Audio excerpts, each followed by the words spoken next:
Jeremy Scahill is in the building. Well, not in the building, but Jeremy Scahill is on the call, and I am going to be talking to him about the Gaza ceasefire deal. For those of you who don't know, Jeremy Scahill of Dropsite News is a brilliant investigative reporter. He's done a lot of reporting over the years, award-winning. And wait, hold on. I'm calling him right now. I don't know if he's on. But he was the one who actually broke the ceasefire proposal. And Jeremy, can you hear me? I gotcha. And he's here with us right now. Wow, you got the suit on today. I'm assuming you're doing a lot right now. So thank you so much for coming on to talk with our little corner of the internet. I'm always honored to be here. Hold on. All right, let me fix some of this stuff. So I hope you're doing all right. These are some interesting times. Yeah. In general, there is some. It seems some good news, even though I am still skeptical. And I actually wanted to talk to you about that directly because you have over these past 2 years of unlimited genocide with American support, been one of the few reporters that has directly communicated, directly interviewed leadership of Hamas, leadership of the Houthis, the Ansar Allah movement, and have done amazing work in the field with this.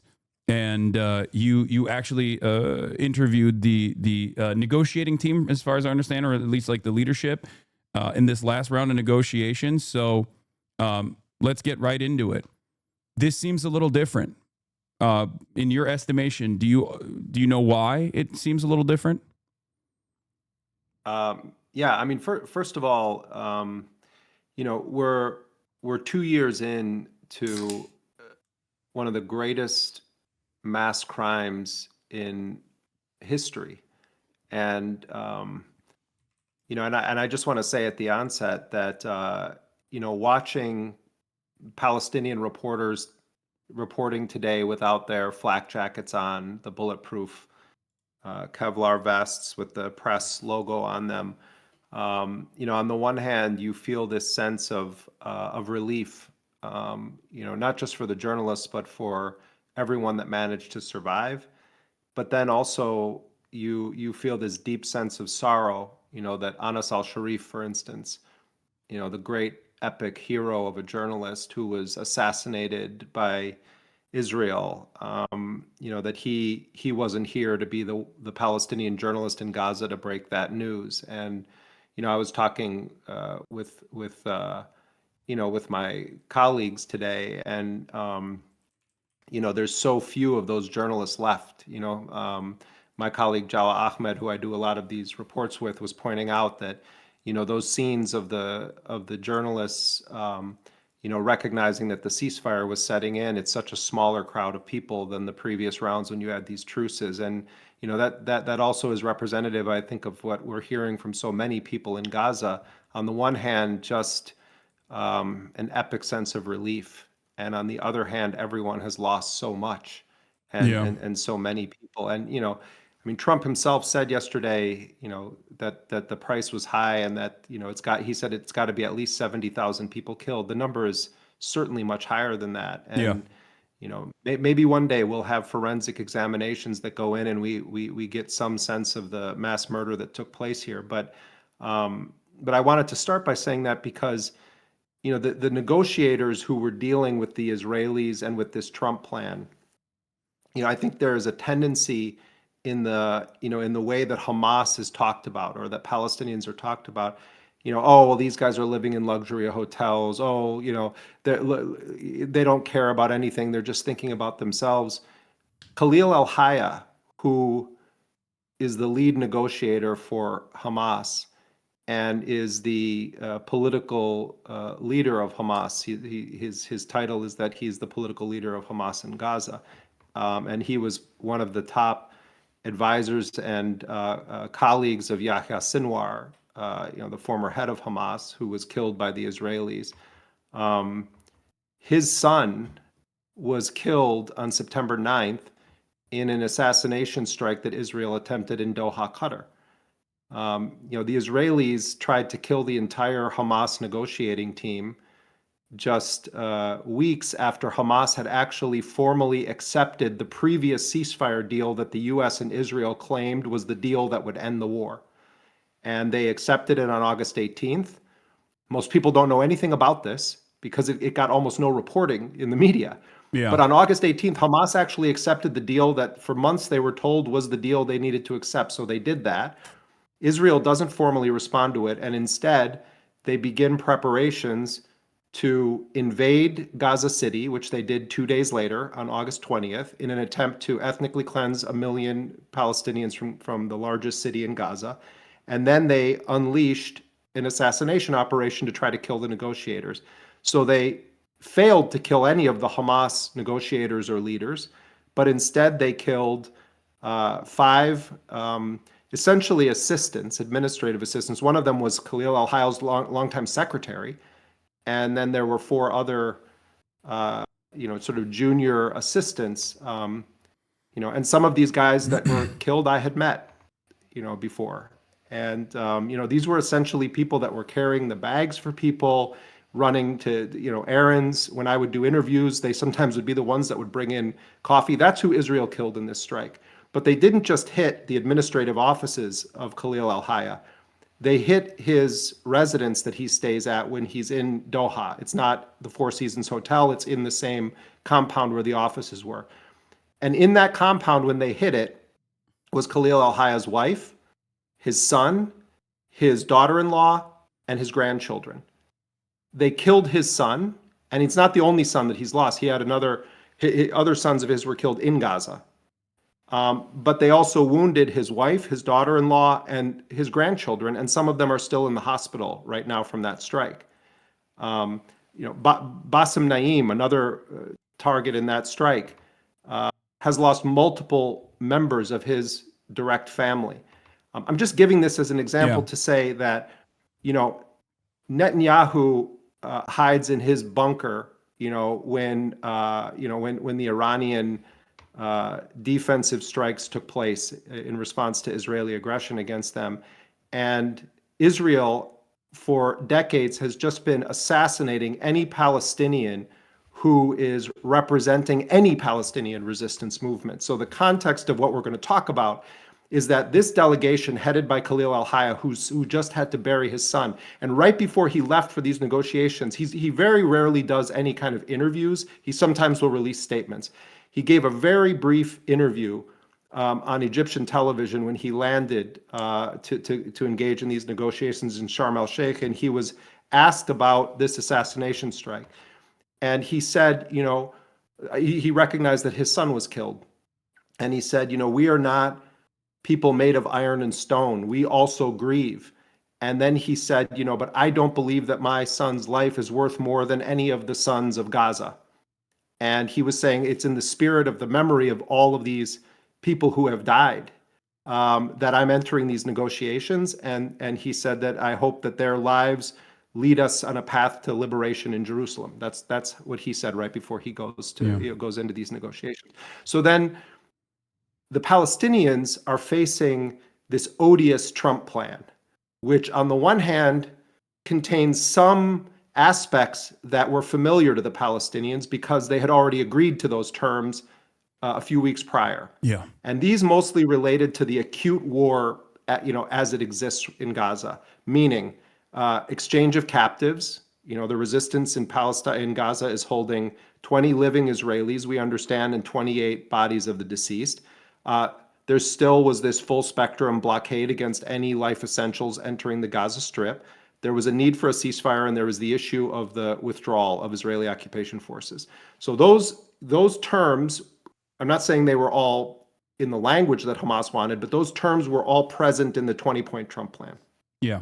But then there's this whole other dimension to it that talks about Tony Blair and Trump running a new so-called peace board there where they would become the kind of viceroys of Gaza, and there's going to be all this investment. And Trump, when he announced it next to Netanyahu at the White House, was talking about how Israel had given up the most magnificent piece of real estate in the Middle East, talking about Gaza. And then there's stuff about disarmament and governance and, who's going to be in control.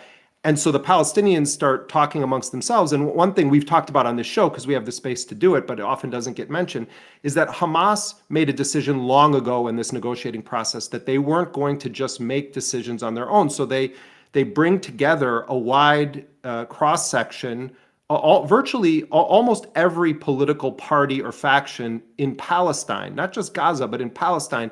They've invited them to take place in these discussions. Some of them have taken place in Beijing. Some of them have taken place in Turkey and in Doha. And there are people in these discussions who represent movements that are not politically aligned with Hamas on every issue. For instance, Mustafa Barghouti, who is the head of the Palestinian National Initiative, he doesn't control an armed force. He's a man that believes in dialogue with the West. He's been a ferocious supporter of the right of Palestinian self-defense, but he's no member of the Hamas political bureau. He's been in these meetings. The secular left-wing PFLP, they've been in these discussions. In fact, the only entity that really hasn't participated in this is the Fatah party of Mahmoud Abbas, the president of the Palestinian Authority. This is also reflected in the demands that Hamas has made as an approach in terms of the release of high-profile political prisoners that are being kept hostage in Israeli detention, such as Marwan Barghouti, who is, I would go so far as to say, almost diametrically opposed to the ways in which Hamas has operated in some ways, and yet is seen as a more popular figure. I don't know what his current opinions are. Obviously, things have changed quite a bit, but he was a fierce advocate for a two-state solution at the time of his apprehension, and had always tried to work within even Israeli groups and whatnot. And Marwan Barghouti is a more popular figure than Abbas, who is very unpopular. I believe last polling I saw was putting him at 7% as opposed to Hamas at 32%. And this is Palestinians both in the West Bank and also in the Gaza Strip. And Marwan Barghouti's approval ratings amongst the Palestinian population was around 62%. So the very fact that they were committed to the release of a high-profile prisoner, a high-profile Palestinian prisoner that would be a uniting figure that would actually overthrow any sort of leadership that Hamas could potentially have in the political future of Palestinians, implies that their first priority, first and foremost, is always the emancipatory needs of the Palestinians and a need for sovereignty for the Palestinians, rather than the cynical approach that Israel has consistently taken in this, where they assumed, perhaps falsely, that Hamas is only invested in maintaining its grip of power and simply making themselves a more popular unit that can just dominate the lives of Palestinians and then make money with real estate deals or whatever as they go live in mansions in Doha, as they like to claim.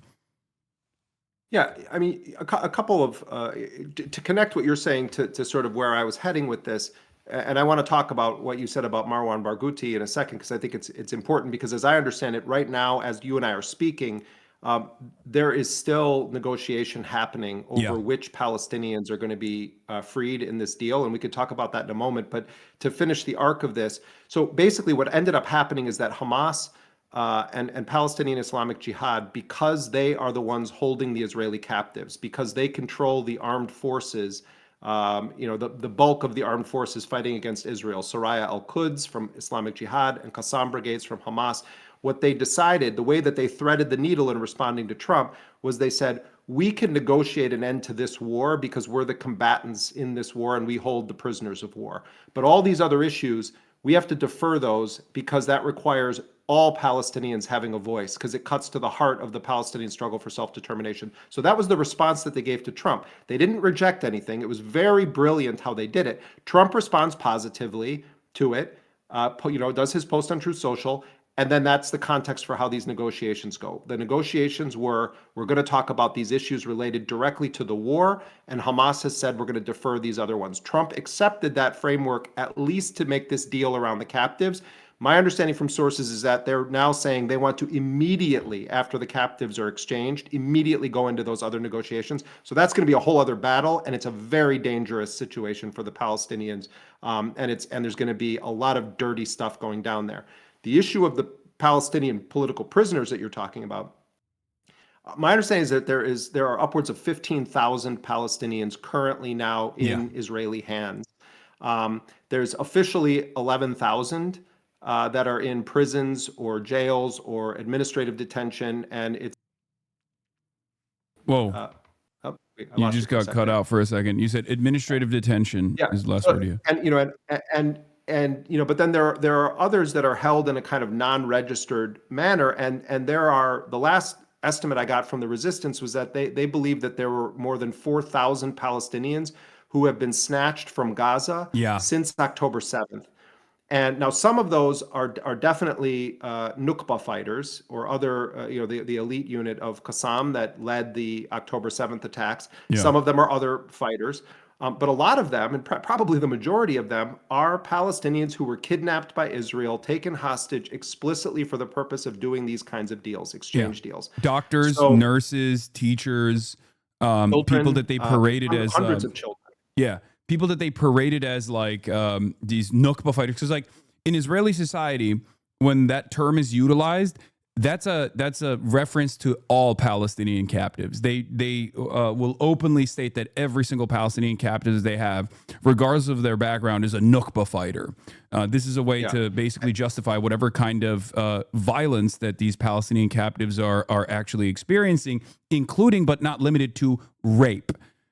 Literally, this was a emergency Knesset meeting that happened during the pro-rape riots that took place after Israel tried to, in an effort to utilize complementarity, tried to prosecute some of these Israeli concentration camp guards that had raped a bunch of Palestinian prisoners, some to death, on CCTV. And there were pro-rape riots, and the emergency Knesset meeting that took place, they straight up said, these are Nukba fighters. They're all Nukba fighters. They could be raped to death. It's totally appropriate and totally allowed. Well, and from the perspective of the Palestinian resistance, they view the Nukba fighters as the most well-trained, experienced soldiers that they have in their forces. And anyone that has paid any level of attention to the Palestinian cause for liberation over these decades knows that the prisoners who are held by Israel are of central importance to the whole society, and their freedom is of importance to the whole society. And so what has happened is that Hamas and Islamic Jihad and the other Palestinians doing these negotiations have always tried to focus on the Palestinians serving the longest sentences or subjected to the longest sentences. For instance, Abdullah Barghouti, who has been in prison for more than 2 decades, was a commander of the Qassam brigades in the occupied West Bank. He was sentenced to 5,200 years in prison, 67 life sentences. You have Ahmed Sadat, who is the Secretary General of the PFLP, who is, again, secular leftist, who's serving multiple life sentences. And then you have other Hamas figures, other figures that are unaffiliated but serving long sentences. They have their own way of prioritizing prisoners based on the sentences, and they made sure to not just have it be Hamas wants to get its people out. So Marwan Barghouti has always been number one on their list. I don't believe at all. I know that this is part of some of the narrative is like that the reason Israel wants to keep Marwan Barghouti in prison is because he would be able to like crush Hamas in an election. I think in large part, they're keeping him there because of what he represents to the Palestinian people. That's, I think, is more important than anything else. It's not about, primarily about Hamas or Abbas or anything. It's that Marwan Barghouti was a hero and leader in the eyes of the Palestinians in both intifadas, and he was also involved with the armed struggle. Yes, he has spoken in a way about a two-state solution that also makes him an attractive political figure to the West, and I think that's also a threat to Israel. They don't want a Palestinian who is going to be able to have a dialogue with the West as they push for their self-determination. When it comes, though, to how Hamas views this, I don't think it's insincere when Hamas says that what they want to see happen is democratic elections. And part of it is that strategically, Hamas is the single most popular political party right now.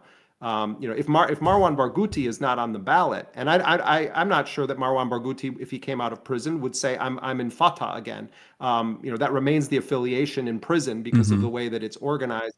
But it would be very interesting to hear it. What we do know is that he recently was assaulted he's been assaulted repeatedly, physically, and tortured in prison. But Itamar Ben-Gvir, a couple months ago, goes into his cell when they started talking about there's going to be potentially another ceasefire, and telling him to his face that you will never get out of this prison. And Marwan Barghouti, who like many of the Palestinian prisoners, has learned and speaks Hebrew, stood up against him. But we also understand from families of other prisoners who were there when Ben-Gvir stormed that cell, that they were defiant in his face. But the Israelis don't want to release that video, but that they stood their ground. Those are the reports coming from the families of the men who are in prison with Marwan Barghouti, that they all stood their ground. So I think that there is too much projection onto this angle that Israel views Marwan Barghouti as a threat to having Hamas, which they find convenient. I think that they view him. I didn't mean that at all. I know it came across like I was implying that, but that's not what I was saying. I was just using that as I'm not necessarily responding to you. I'm saying that I see this line and I don't actually agree with it because I've really studied the sadism of Israel toward Palestinian prisoners, and I understand, and a lot of Palestinians have taught me this, the importance of all of these political prisoners to the society.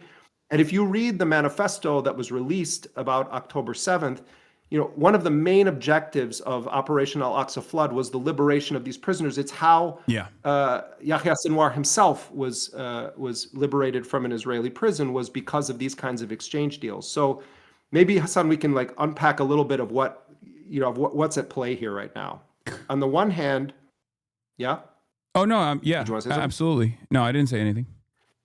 On the one hand, what the Palestinians managed to do with Trump was to these two issues, the sort of epic big issues that will impact Palestinian self-determination, and then zero in on the issues of the war.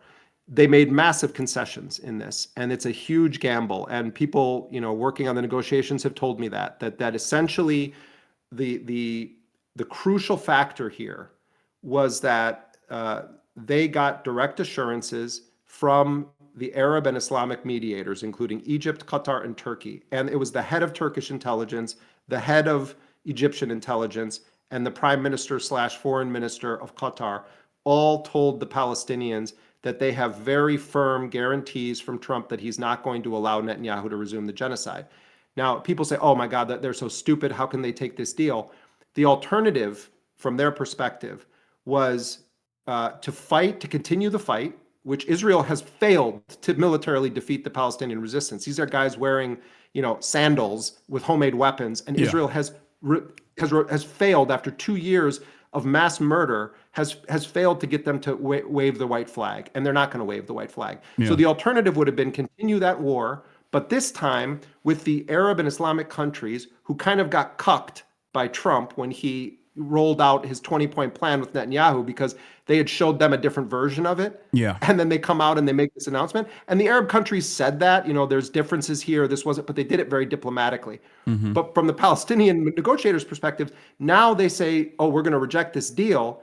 And the narrative is even the Arab and Islamic countries told them to take it, and they didn't. And I think that they felt like this was an opportunity to end the genocide, this acute mass murder campaign, start getting aid back in at levels that are consistent with the January 2025 ceasefire agreement. That's at least 600 trucks a day coming in, which is, basically the minimum that the United Nations food experts have said need to come into the Strip. Which, by the way, is a direct admission of Israel's guilt, Israel's war crime, using starvation as a weapon of war, which I also thought was interesting. Not that I have any confidence in the international organs of justice, but that is a deliberate, open, transparent admission that they were utilizing flows of aid, humanitarian aid, going into this captive civilian population that they're bombing as a talking point in the back and forth in the ceasefire negotiations. after Yeah, and denying it. so what they're getting here is they're getting what shouldn't even be something to negotiate over. They're getting basic life essentials. But such is the nature of their enemy in this, that doesn't care about committing war crimes, doesn't believe in international justice, is empowered by the most powerful nation in the world. So you have the aid coming back in.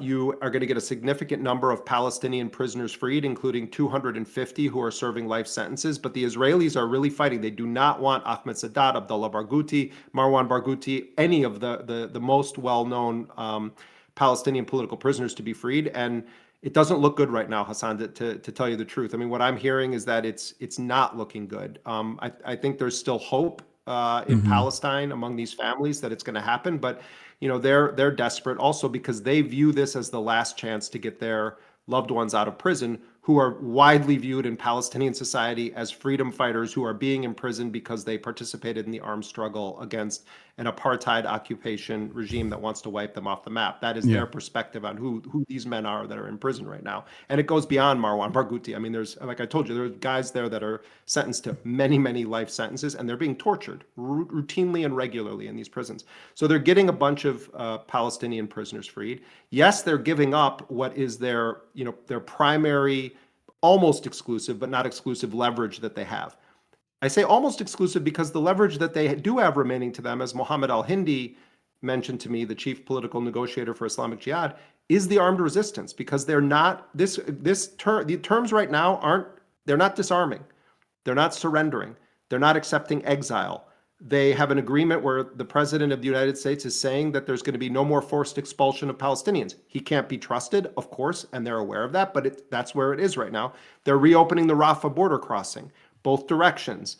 There are terms that were just published tonight. Al Jazeera Arabic, I'm not sure if you saw this because you were on the air, they obtained some of the specific terms of what was agreed to, and I'll read you a few of them. This is actually breaking news, and I think people watching this might find this interesting. But the agreement that Trump endorsed says the war will stop as soon as Hamas and Israel agree within 72 hours. Aid at the January 19th levels. Then it's stuff about the exchange of captives. But it says a mechanism will be established for exchanging information about the detainees between Hamas and Israel via mediators. An Egyptian delegation will be sent to the Offer checkpoint where prisoners are gathered to verify the names of those scheduled for release, the Palestinians. This is incredible what I'm about to read you right now. A joint operations room committee will be formed, including Egypt, Qatar, Turkey, the United States, Israel, and Hamas for follow-up. This is in terms of implementing the ceasefire. Hamas is going to send information on its captives. Israel is going to send information on the Palestinian captives.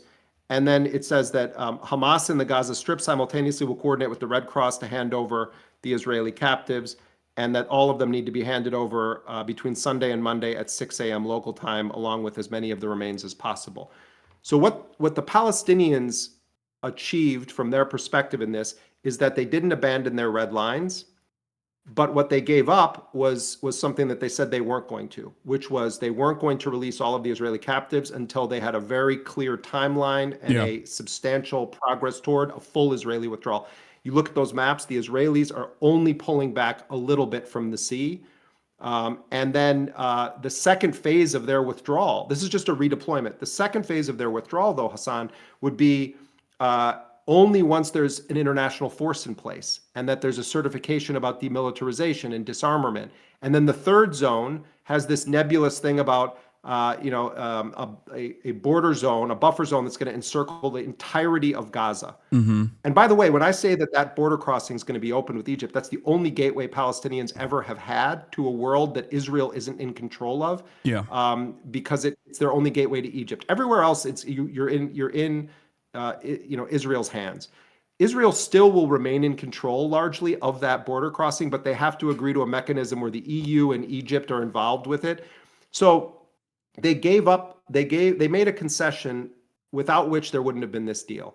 And they're taking an enormous risk, and they're putting a lot of currency on the fact that Arab and Islamic countries are sticking their necks out in a way and saying, we promise you Trump isn't going to let them do the genocide again. You can look at them and say, oh my God, they're foolish. Like anytime someone who doesn't have skin in the game, whose family members are not being murdered, whose son was not just killed and then they have to go sit in a room next to the Israelis Yeah. in a negotiation, who says, oh, Hamas is making a mistake from the comfort of their computer somewhere. Like, Palestinians overwhelmingly want the genocide to stop. They were demanding the resistance make a deal. And what I hear from all Palestinians involved with this at a negotiating level is we got what we felt was the best deal that stops the genocide, preserves our rights to self-determination, doesn't give up any of our fundamental rights. And yes, we had to make concessions, but we're doing so now with an unprecedented level of involvement from Arab and Islamic countries. If they resume their genocide again, it's on all of those people. It's on all of these Islamic countries that they failed to stop it. Yeah. No, absolutely. Obviously, I'm not one of those people. I have been very critical. There have been some people who are like, "Oh, just keep up the fight. How dare you?" And it's like, yeah, when you're sitting in the comfort of your home in the Western world, it's very easy for you to speak on the death and destruction that befalls the entirety of the Palestinian population. But the calculation here that I was trying to comprehend, and I wanted to ask you more about this because you have been able to interview a lot of these people. Is this a calculation born out of both the internal political pressures of broader Palestinian society and recognizing that this defensive attrition is far too costly, or or are there actual real assurances coming from the American side that they're confident? Or is that confidence simply coming from the idea that there are a lot more eyeballs on this, an unprecedented amount of attention from the Western world as well, from Western populations? I think you put a pin on a bunch of things that are at play here. Certainly, there was just off the charts pressure on Hamas primarily to make a deal. And it wasn't just coming from, sort of random people in society or the kind of the population. It also was coming from within their own families, within their own, larger, broader, extended families. And I get the sense when I talk to them that they toil over that fact and that they're trying, I think they felt that they had made every possible concession they could have in August 18th when they accepted that deal. And the response was then to try to murder the negotiators. So that definitely is a factor, that pressure. I also think that there is a recognition that the overwhelming majority of our world today recognizes Israel for what it is, sees its crimes in full view. Even though these European countries are just a pathetic discussion group on these issues, and they say all kinds of nonsense about, oh, in order for there to be a two-state, the Palestinians have to be disarmed. I mean, it's have any of them studied fights against colonialism? Because they were the colonial powers, and of course they're thinking like that. The savages need to be disarmed so that we can invite them into our little community as lesser players. But it's still unprecedented. The number of countries that are recognizing Palestine as an independent state, the number of ordinary people, the number of artists and others around the world, the way that Israeli society is viewed. It's not just the way that Netanyahu is viewed, as much as some American politicians want to say, oh, it's just Netanyahu, that people see it for what it is. And I think that these guys also recognize that we may have a horrifyingly powerful adversary in the United States on the other side of this in terms of trying to block the will of the world, but we've never had more support behind us. So I think those two things factored in with a lot of Palestinian analysts that you talk to from within the resistance. They believe that the last 2 years have severely weakened the Israeli state. Yeah. And so I think part of it was basic, our people are being annihilated. Yes, our fighters are saying that they can continue the fight, but you're fighting against a nuclear-backed mass murderer, like a serial killer masquerading as a nation state, backed by the United States. And now it's going to be a narrative of everyone in our neighborhood that are supposedly our friends or we share a faith with is telling us to take this deal, and we reject it. I think they felt that the cost risk analysis just on a strategic level was such that they had to try for this option.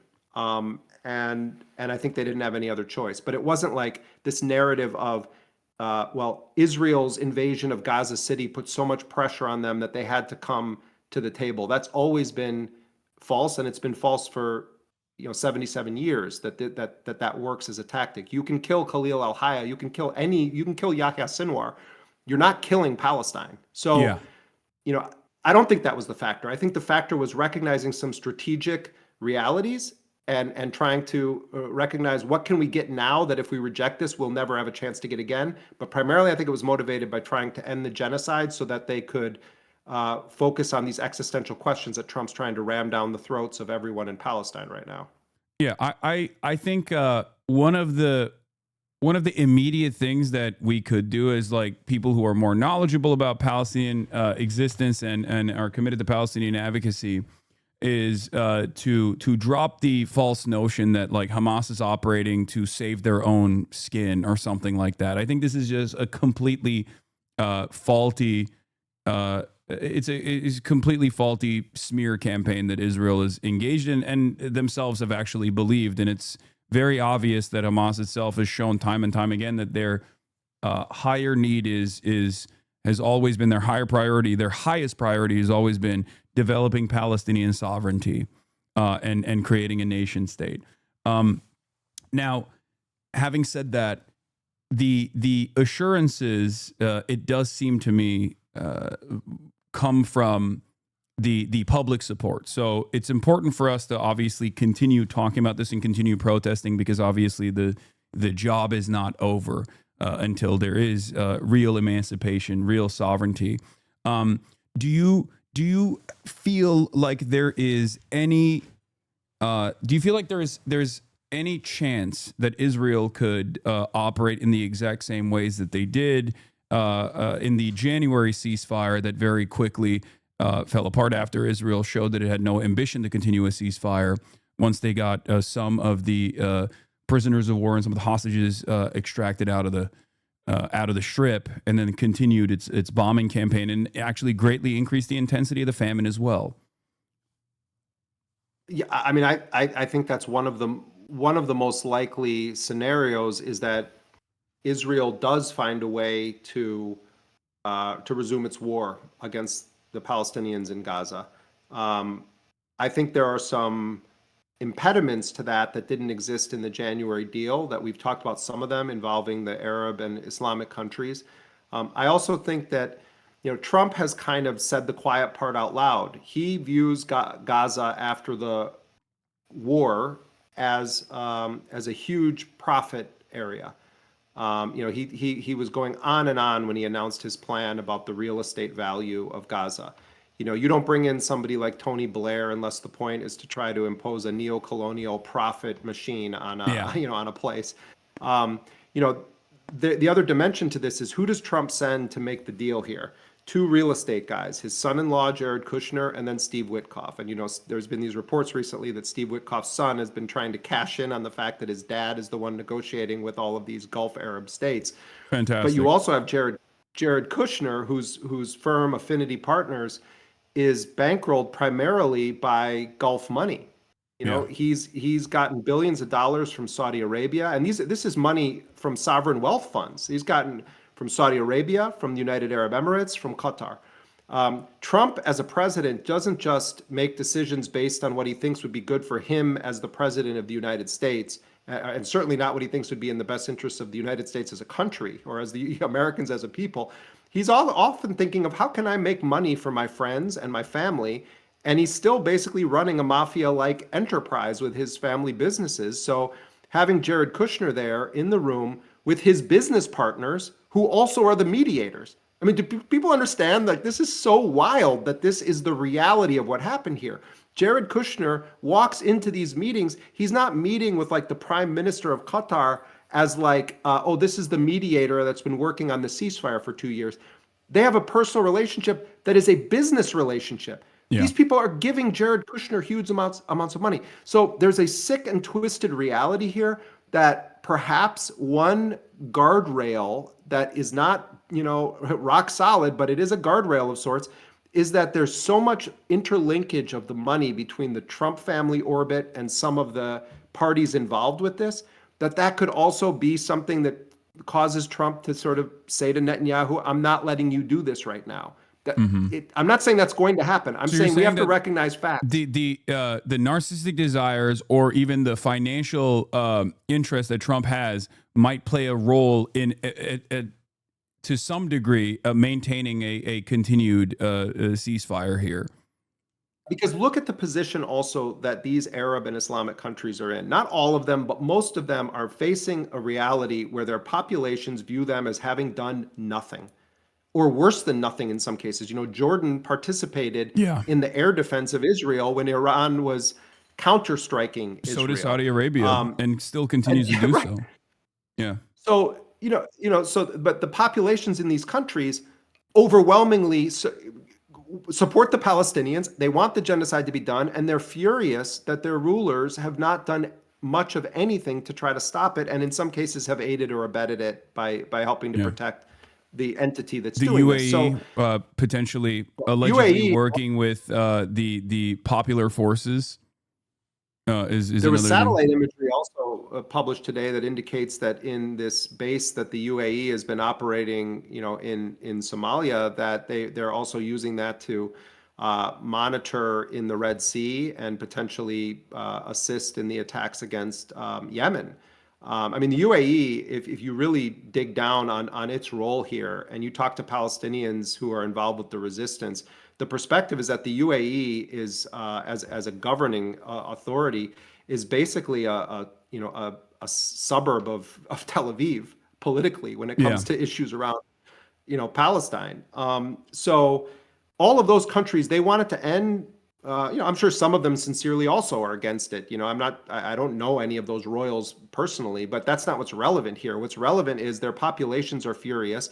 If they participate in a process where they say they've guaranteed it, and then they're just part of a huge hoodwink operation where then Netanyahu next week, after they get their 48 people back or 20 living and some remains, that they just do a full-scale invasion again. I think that's unlikely that it's going to be that immediate kind of a thing. What I think is more likely is what Israel's pattern has been in Lebanon and what it's been toward the Palestinians before, but on a more exaggerated level. What do I mean? I mean that Israel is still going to occupy officially, under the agreement of this first phase, roughly 50% of Gaza. And they are saying openly that they're going to continue to strike Hamas. They are saying that Hamas has signed up to a deal for disarmament. Hamas did not make that agreement. They broke it into two. They only agreed to this part of it. But what we're going to see probably is constant Israeli strikes against, quote unquote, Hamas. Yeah. And how frequent those are going to be, how big they're going to be, we don't know at this point. But I think it seems pretty clear aid is going to come in. People are going to be allowed, quite a bit of freedom of travel compared to what they had a month ago. There was a huge exodus going from the south and center back to the north today. The Rafah is going to open. I think all these things will happen, and then you're going to have a kind of mowing the lawn, as Israel calls it, a kind of constant bombing somebody somewhere all the time. And in the background is going to be these negotiations that Trump wants over the rest of his plan, and those are bad news for the Palestinians. So I think the resistance groups were wise to say this has to involve all Palestinian factions, but where this is going to go next is Hamas needs to disarm. In 2 weeks or even in a week, that's going to be the whole focus. Once those captives are back, the entire thing is going to be, where are Hamas's weapons? They need to put them down. They need to do it right now. And then, Trump's going to start threatening them. Well, we have no choice. Israel's going to have to do this. Yes, they did this drone strike. Yes, they had to blow this up. We're going to be looking at that scenario, I think, is a very likely possibility. Yeah, no, this is what my suspicion is as well. There's two things that I think Israel could potentially use to sully the ceasefire side of this deal, and that is, they couldn't extract all of the dead Israeli hostages, and then also that they're not going to commit to disarmament, or even if somehow Hamas or the resistance groups did commit to some kind of disarmament, they could just still continuously say that's not the case. So we have to do these targeted and more precise assassination strikes from afar. One wild. I'm glad you brought that up, because So earlier this week, I interviewed Musa Abu Marzouk, who is he was an original member of Hamas. He was the first head of its political bureau. He remains a senior official. He was actually jailed in the United States. He was educated in America, lived for 15 years, has a PhD from the United States. Not unlike you, in a sense, was snatched in an airport at one point. Although you have an American passport and you were released, he was then taken and held for 2 years because he was on the terror watch list. And then eventually he was released and deported to Jordan. And then when this was in the late 90s, and then when Bush and company came in and the Patriot Act and stuff, they indicted him in absentia on conspiracy and terrorism charges. But he already at that point was a senior Hamas official. But I spoke to him the other day, and he was deeply involved with this inter-Palestinian dialogue on this. And he said, Donald Trump said that 25,000 of our fighters were killed of Qassam brigades. And the estimates from the U.S. intelligence agencies and other intelligence agencies prior to the war was that was roughly the size of the Qassam brigades. Yeah. And Trump himself said it, 25,000 of them had been killed. And he said, they largely destroyed the rocket infrastructure, or the rockets were used by the Palestinians. So what weapons are they even talking about here? We're talking about rifles. We're talking about small arms. And I think I would add to your list of things that we need to really push back against. I would argue, Hasan, that the issue of disarmament is not actually aimed at Hamas giving up a single gun. What it is a proxy for is demanding the surrender of the Palestinian people. Because the weapons that they have available, the most dangerous weapon that the Palestinians have is their will to live, is their steadfastness. You look at that, like John Elmer of Electronic Intifada he's like the moral equivalent of the generals on CNN. He does these analyses of the weapons of the resistance. If you watch John's segments where he's walking you through their weapon systems, a lot of what you're seeing is remarkably brave Palestinians going up very close to Israeli tanks and literally dropping a homemade bomb inside the tank. Yeah. Or they have complex ambushes, but they're using homemade gear and they're repurposing Israeli ordnance that they've seized from the unexploded rubble. munitions or recovered ordnance. What are we talking about? When we're talking about their weapons, they talk like that as though Hamas has tanks or aircraft, or that they have some ultra advanced precision guided sonic missiles. What we're talking about here is they want a surrender. So I think people need to get this into their heads, that when they talk about why doesn't Hamas just disarm, that's a way of brainwashing you into believing that that's the actual threat here. The threat is that Palestinians live and they continue to live in Gaza. That's really what they're talking about when they talk about disarming them. Yeah. So, but this is going to become the entire obsession, where every Hamas person who gets interviewed is going to be harangued with the question, but are you going to lay down your arms? Are you going to disarm? No one asks that of the mass murderer who was indicted by the International Criminal Court, who has nuclear weapons, who by routine burns children alive in tents, who has killed tens of thousands of people whose only crime was being born Palestinian. No one talks about disarming that state. What's Germany's response today? Oh, there's a ceasefire. We should lift this limited arms embargo we have on Israel. Ridiculous. I'm sorry I'm talking so much, but this stuff drives me nuts because I monitor the discourse in the broader media, and it's remarkable how the same garbage gets repeated over and over to the point where even good people start to adopt bad narratives because it's been drilled so deeply into their head. We have to unfuck our heads with this propaganda, including people who think they support Palestine. Stop accepting their narrative. Yeah. Especially because resistance against an occupation is completely legal under international law, and an occupation itself is actually illegal. Israel's occupation and apartheid is illegal under international law. So the way that it's illegal under international law, but it's also look, my family is from Ireland. My grandparents grew up in the era of the black and tans, where these mercenaries and militias were rampaging and murdering the Irish who dared to live with a spirit of being free Irish people. And among so many Irish, they look back and they say, we fought a legitimate war of liberation for our freedom against British colonialism. And of course, the British then always tried to characterize the Irish as terrorists. But many Irish people, if you ask them about it, they'll say that our relatives fought so there could be a free Ireland. The Palestinians deserve to have that same history written about themselves. And we have an opportunity in real time to say, wait a minute, these narratives are always a lie. And it's, there's the Palestine exception always to this, but also prophets aren't people who see the future. They're people that understand the present. If there ever was a moment that called for prophecy, it was now for us to actually open our eyes and say, is the truth true right now? Do these people have a right to fight against this kind of enemy? Gratuitous, colonialist, mass murdering, serial killer enemy whose entire agenda is to wipe them off the planet. Yes, they do. No, absolutely. It's not only legal, but it's the moral thing to do. 100%. So okay, we've talked a bunch about the ceasefire proposal. There are some unexamined aspects of it, or some aspects of it that we didn't like dive too deep into. But I think Tony Blair's introduction to this process is really terrifying. I think like a viceroyship, as you described, especially because while it looks like there is some friction between Israel's maximalist demands of complete ethnic cleansing, the Rafah program as they designed it, which was to create concentration camps at Rafah and then force every Palestinian into those concentration camps for expulsion from the Strip. Potentially to other concentration camps elsewhere with pliant partners in the region, whether it be UAE or other places.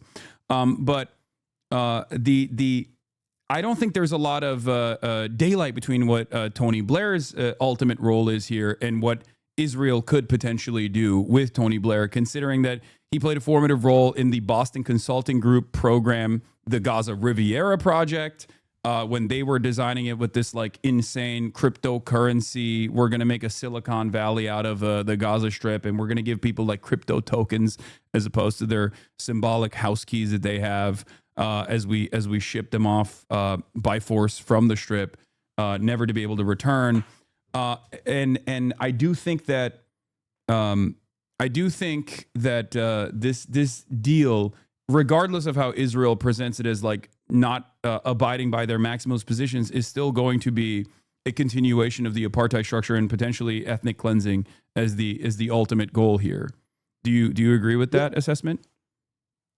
I think generally I do. Yeah, I do. I think that I think part of how Israel views this, particularly as long as Trump is president, there are certain things they have to go along with right now that maybe Netanyahu didn't want, or it didn't happen the way he did. But there's another level on which Trump is really saving Netanyahu. This war, quote unquote, was not going well. They weren't winning. They weren't recovering the rest of their captives. They were continuing to have soldiers dying. It wasn't massive numbers of soldiers that were dying, but relative to the size of Israel's population, they were consistently losing soldiers. They were having morale problems. They were having recruitment problems. There were military commanders who were constantly saying, this isn't going to happen quickly. So there's a level on which I think there's some relief on the part of Netanyahu on this. I think that there was a lot of emphasis placed on, is his coalition going to fall apart? I think that was a sideshow in a lot of ways. Also, public opinion polling in Israel across the spectrum, there was wide support for the agenda in Gaza anyway, among all kind of political outlooks, with the exception of a very small section of the Israeli left. And when I say small, I mean microscopic compared to the polling of 80+% supporting various aspects of this agenda. But it lives for another day. Their reputation is in tatters. It's lower than it's ever been.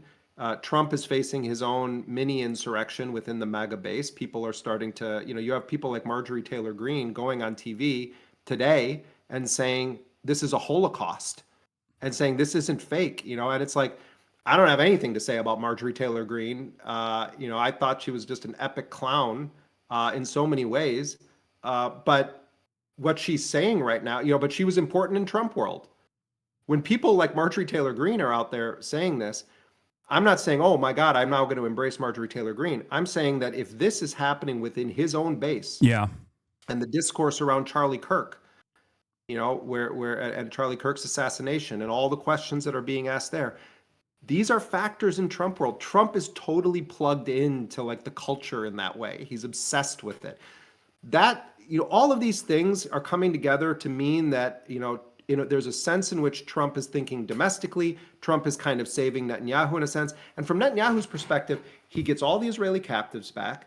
They're gonna remain in Gaza. He can fight another day. The same way the Palestinians have to deal with the whole, deal with Trump's plan, so does Netanyahu. I think Netanyahu's confident that people's attention's going to wane, certain things aren't going to be implementable, and that his agenda is going to carry on. And, the West Bank is going to be in the sniper scope of this murderous regime. It already is in an unprecedented way. It's largest displacement of the West Bank since 1967, cutting a line across it, dividing it south and north. Really heinous stuff is going on. So I would say that this is a pause that Netanyahu's people are taking in a kind of, for a number of reasons, but they're going to now kick into high gear and try to get everything they can out of this. Deploying an Arab force, that's what Trump is talking about. An international and Arab, international force is going to come in. Let's see. Well, they're going to be the ones that are going to go disarm the Qassam brigades. You're going to have what, Emirati troops going into tunnels to try to hunt down Qassam brigades. I mean, some of this stuff, it's like you wonder if they really thought it through. Yeah. But but it's dangerous. That's part of the reason why. Because well, that's part of the reason why I've thought that I've reflected on this iteration of the ceasefire in a similar way to the first one, where it's more so it's not about a real ceasefire, but instead it's about managing the PR of this genocide as it maybe winds down a little bit, and it's not as continuous and as aggressive as the now 13 Hiroshima equivalent munitions that have been used in the entirety of the Gaza Strip, but more precise striking, like you also mentioned in Lebanon, like what Israel has continuously done in Lebanon post the potential so-called ceasefire that took place in Lebanon as well against Hezbollah. So, having said all of that, I think one of the things that we should be pushing for as media figures in the Western world is probably to try to open up the floodgates of Western press to enter the Strip, to try to even begin to calculate the totality of the harm that has taken place, to make a better assessment and put the true human toll of Israel's genocide, Israel's relentless genocide in front of as many Western eyeballs as possible, which is something that I know Benjamin Netanyahu also fears, which is, I think, a separate ambition of his to never really abide by a full-blown ceasefire. Yeah, I mean, I also want to say, like, I am really I'm deeply concerned about where this is going to go. I think, I'm so relieved to the point that, like, I really felt when I got a call 37 minutes before Trump announced this deal.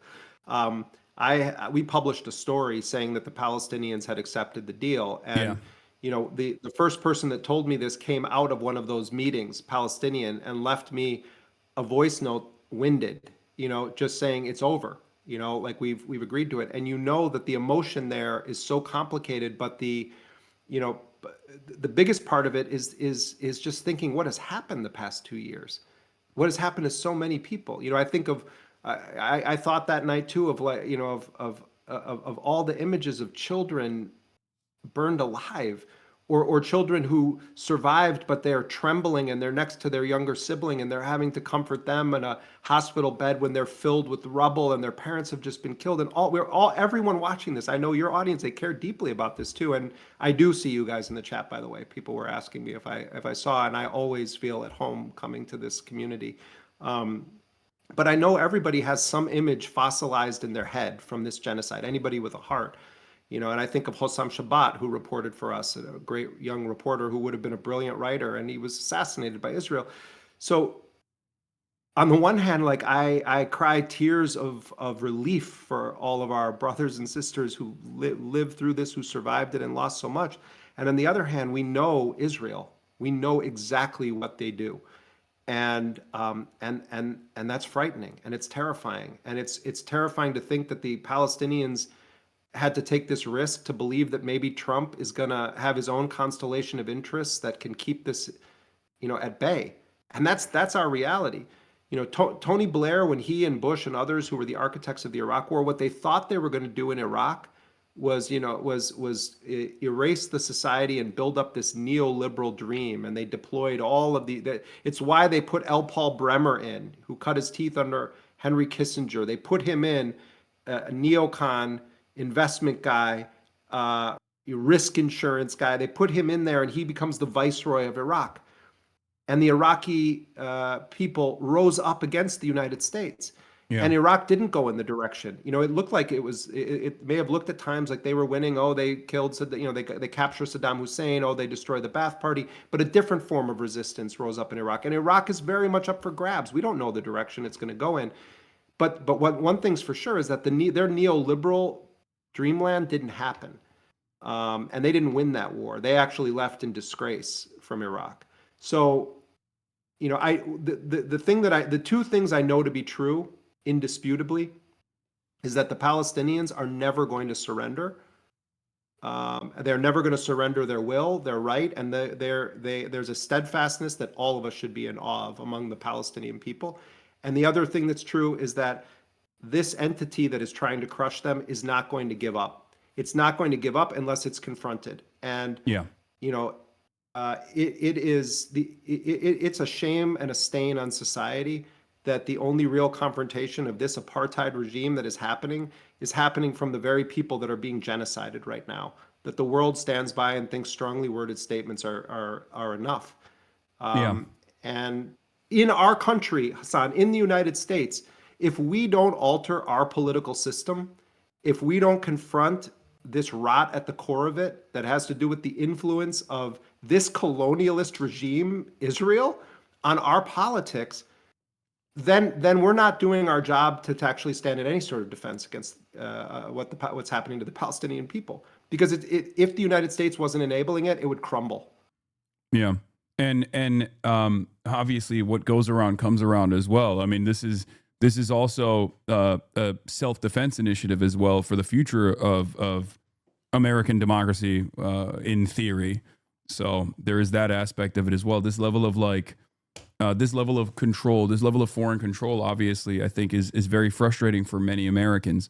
Not that they take the initiative, or not that we even have the networks of pressure that maybe some other countries have, such as Italy, because I have been a little disappointed, to say the least, about a lack of movement from what remains of the labor movement in this country, while feeling emboldened by the general strikes that's taken place in Italy, and that started off with like an edge, a much smaller independent union that gave the confidence to much larger unions to also take action and to implement a general strike, no matter what the cost is. And I think it's important that we keep pushing to the best of our ability, rid ourselves of the networks of influence and lobbying that has basically entangled the entirety of American consciousness and American media and American politics in this very negative fashion. Yeah, I mean, I agree with you, and I would also add about the journalism industry. I believe that the core principles of good journalism, that you have your facts straight, that you actually do due diligence. I mean, just to give you one example, we knew that this deal had been reached, but I only had one source on it. And I didn't publish that story. I was sitting there pulling my hair out because I was starting to see stuff online about it, but I had it cold and I knew my source was right. But I believe that you need to get a second source. So we waited. We sat for almost 90 minutes and I was calling every single person I knew. The second we got a second source confirming that the Palestinians had agreed to it, we published that story on DropSite.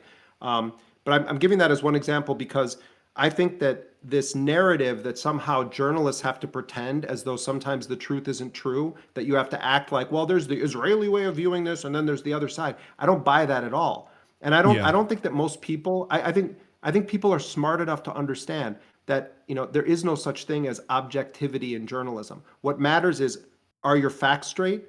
Are you being transparent about what you actually believe when you say something? Are you delineating between Yeah. opinion and fact? And are you giving people information that they can use to make informed decisions? So many journalists, they understand clearly what's happening, and they're either working at companies where they'll get fired if they say it, or they're going to, or they, so they're quiet about it because they want to keep their jobs, or they've bought into this lie as a way of kind of inoculating themselves from having a conscience, where it's like, well, our job is just to say he said this and she said that. This is nonsense. It's That's also not bullshit. journalism. It's whitewashing.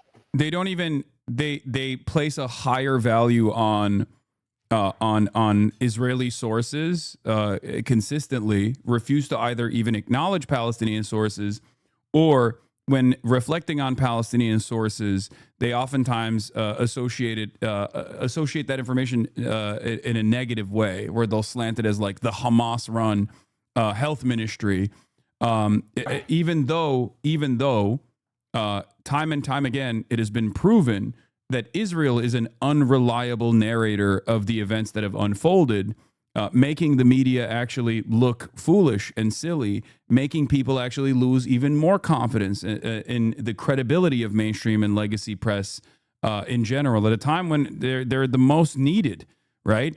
And Yeah. as opposed to the Palestinian side that has been incredibly calculated and also incredibly truthful, and has even undercounted in an effort to be obviously with all the logistical hurdles as well, but in an effort to be as transparent and as truthful as possible in terms of like the totality of the human casualties. You about also to back up to what you made a good point before that I forgot to kind of emphasize, but you were talking about journalists going in, to Gaza, and I think it's very important that as many reporters and journalists as possible be able to come into Gaza, but it should be done recognizing that you are walking on the land of a people that have just endured a genocide, whose loved ones' remains have not been recovered, and where a record number of our colleagues have been murdered in a hunting campaign against Palestinian journalists by Israel with the support of the United States and other countries. And many of the journalists and many of the news outlets that would deploy their journalists there were part of the narrative, the pyramid of lies that were built around about to dehumanize Palestinians. Yeah. And they also have the blood of our colleagues on their hands for refusing to embrace our Palestinian colleagues when Israel banned all other reporters from coming in. It's not just that the people that are silent when Anas al-Sharif is assassinated, the most important journalistic hero of our lifetime, when Hossam Shabbat is assassinated, when Hassan Islaya is assassinated, directly targeted in a tent. He knew that they were going to kill him. It's not just the people that are silent, don't know the names of the journalists, won't ever mention that our colleagues are being killed. It's also that these news organizations had an opportunity when Netanyahu locked the place down and said no other journalists in, to hire Palestinian journalists. One of the things I'm most proud of that we've done at Dropsite is that we believe in hiring Palestinian reporters in Gaza to report on the genocide. And you know what? Some of the reporters that we've worked with, they didn't have much training in journalism. Some journalism school, others were accidental journalists. Some of them, like our great Abu Bakr Abed, started off being a sports journalist and then ended up having to cover his own genocide. But it's one of the most rewarding experiences of all of our lives, the small team of people that run Dropsite, to be able to work with those Palestinian journalists. Abdul Qadir Sabah is someone whose name a lot of people may not know. He's one of the main reporters now for Dropsite in Gaza. He remained in the north of Gaza for so long, and he's been producing incredible video footage. So many of the videographers were murdered by Israel, and he has continued to do it. People should look at his reports for Dropsite. One of our reporters has 5 children. She was almost killed, and by accident one night happened to sleep in an area of the house that the rubble that they were staying in because it was cold and they wanted to move their kids to another location, and it got bombed, and the wall that they normally, in the room where they normally slept, collapsed and they would have been killed. We hear those stories from our reporters, but the point I'm making is you invest in them and you share with them, here's what I know from my life as a journalist. Here's some edit suggestions I can give you. We need to actually check this. Did this person say this exactly to you? Or is it something that like they were sort of generally saying it? Okay, if they said it exactly to you, here's how we're gonna handle this. Make sure you get the last names of people. Do you have video of that? That's an extraordinary scene. The amount of work that's required to sort of say, we want to collaborate with you. You are the eyes and ears of the world, and what little we can share with you to translate this into a broader audience, that's our commitment. Like, that's what we're doing. We believe in them as journalists. Why didn't all of these news outlets say, we're going to find Palestinian journalists to work with?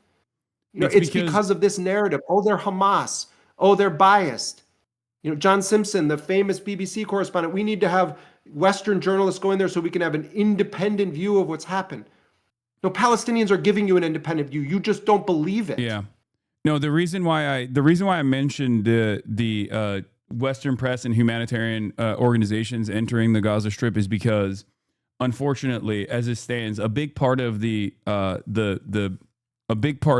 inability for large swaths of the Western population coming to the full recognition of this the genocide stems from the fact that at its base, they do not value Palestinian lives as human beings. It sounds insane to say, but that is obviously the truth. And it's reflected in their coverage. It's reflected in the way that it's reflected in the way that even like people who consider themselves to be pro-Palestinian view these events, where there is an air of collateralization for all of the lives lost. They do not, even when Barack Obama yesterday was talking about like Israelis, families who are in mourning and Palestinian people in general, like there is this asymmetry to the violence and who is the overwhelming recipient of said violence as opposed to those who are perpetrating it. And that is the reason why I say like it's a way to broaden people's perspectives by in a way that's not dissimilar to like Doctors Without Borders, for example, get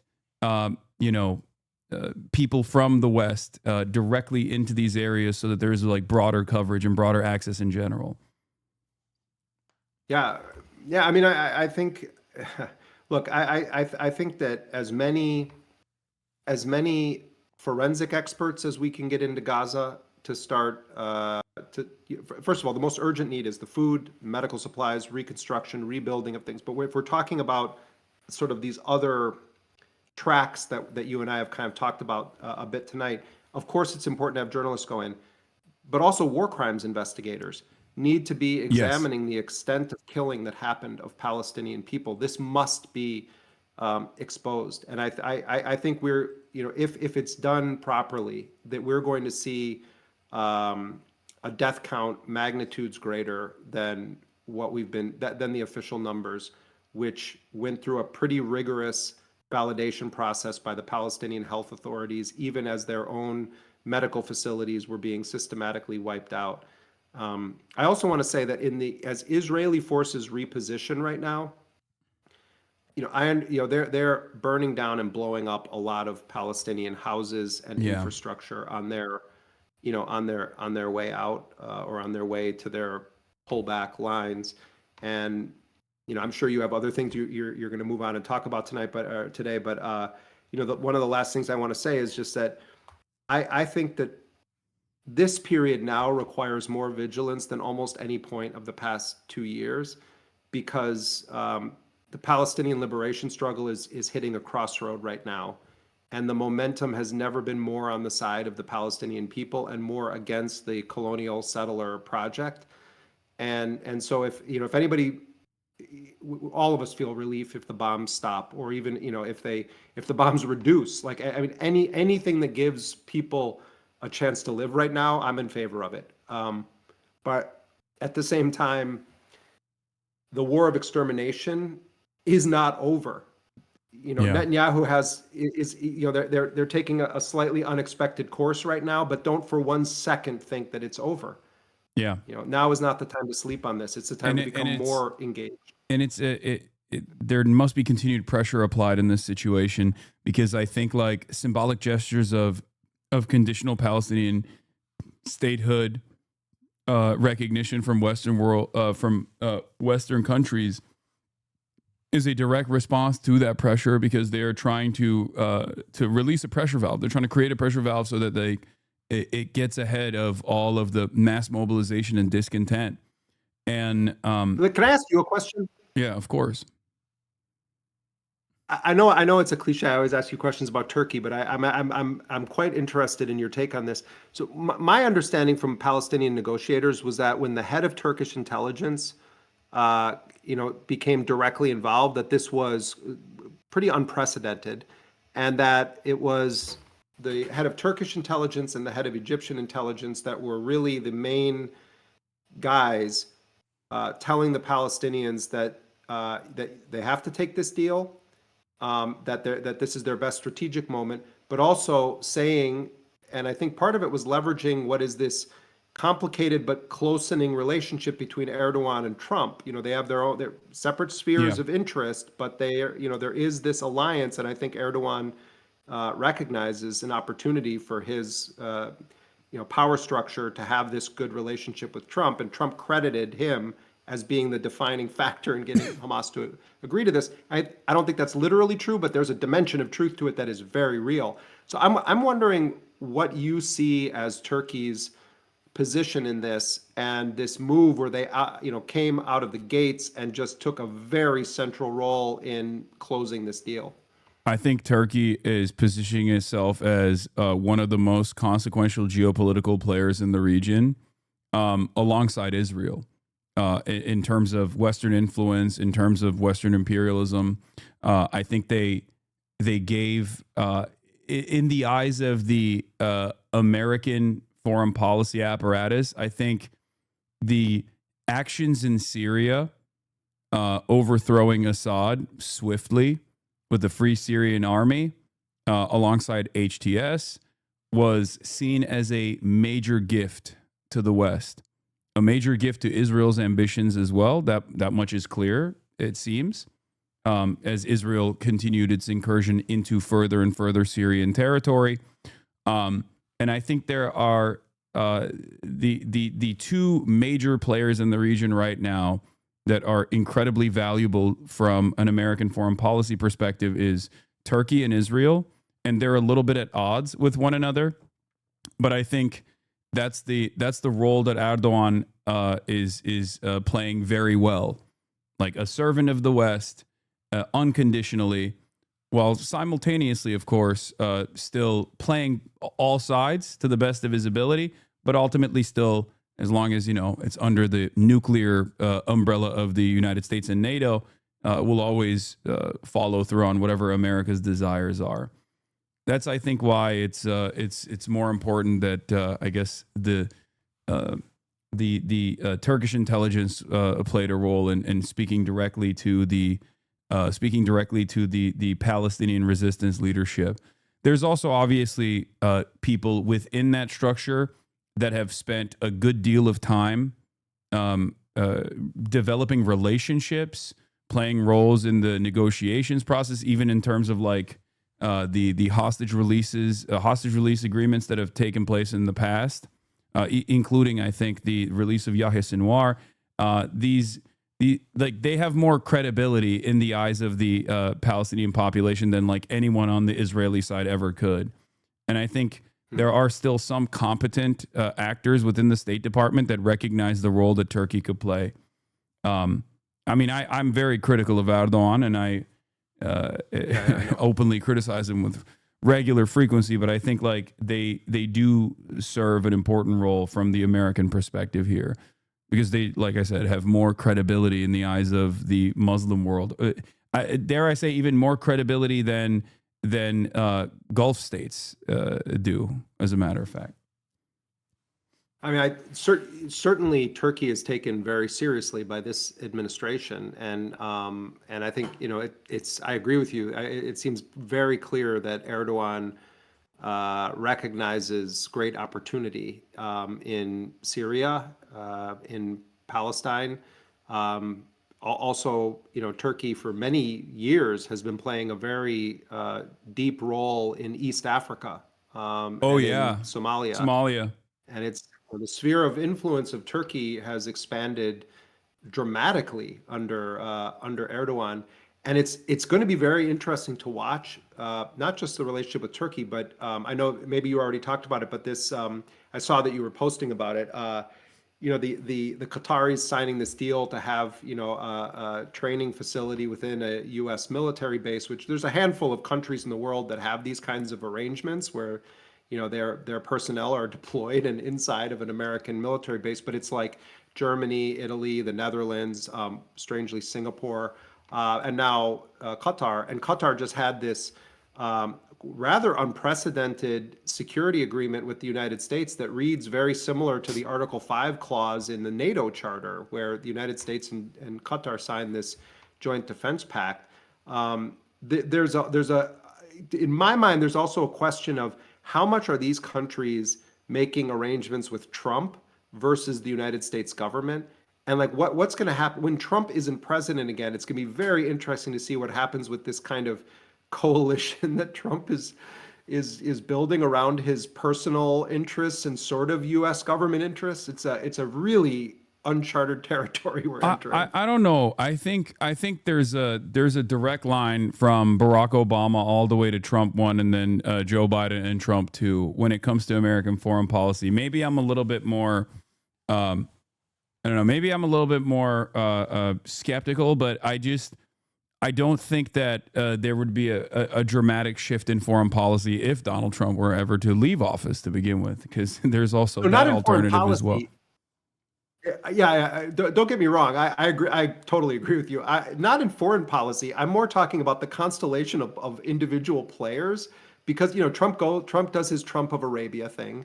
He's marveling at the marble and all of their they don't have to have elections and all that stuff. And he's transactional. He develops all these relationships. I'm saying I wonder how many deals these guys made and what's going to happen then when it's like Trump's not there. I mean, in terms of policy, of course, I agree with you. But Yeah, I'm saying we're I in a think weird situation where it's like gangsters. I think the military industrial complex and the leadership there that play a very important role in designing this stuff, I think they like Donald Trump a lot more than they let on. They don't like the instability and the chaos. They don't like the domestic affairs. They might hate his foreign trade policies, right? But I think when it comes to this kind of stuff, developing a closer relationship with Qatar, I think like the ultra Zionists will get very mad about that, and they'll act like this is a big deal, or that like there is a tremendous amount of like Qatar influence in American politics or whatever. But I still think at the end of the day, this will be regarded as a positive, like developing closer ties with Qatar, and also even utilizing Erdogan more. I think that will continue because I mean, I don't know where we go from here. I feel like the way I describe it is like the last time Israel was not in the driver's seat in terms of our Middle Eastern policy was, I guess, to a certain degree under the Obama administration with the JCPOA. And then after that, when Trump 1 happened, we just gave all control. And now Israel just completely drives the car, steers the car. So I don't know if we'll ever turn away from that in future leadership. But maybe you disagree with me on that. I don't know. But I do think that like Israel always played a major advisory role in our Middle Eastern affairs. But I think Trump 1 was Trump 1 actually took the advisory role away and directly made them run the Middle Eastern, run all of our Middle Eastern affairs. No, I think that's generally accurate. I'm more making a point about the nature of Trump's business dealings that he's making with all these people behind the scenes. But in terms of the architecture of American policy and history, obviously, I mean, it's remarkable the influence that Israel has over certainly U.S. politics, U.S. politicians, both political parties in this country, but also just the foreign policy agenda.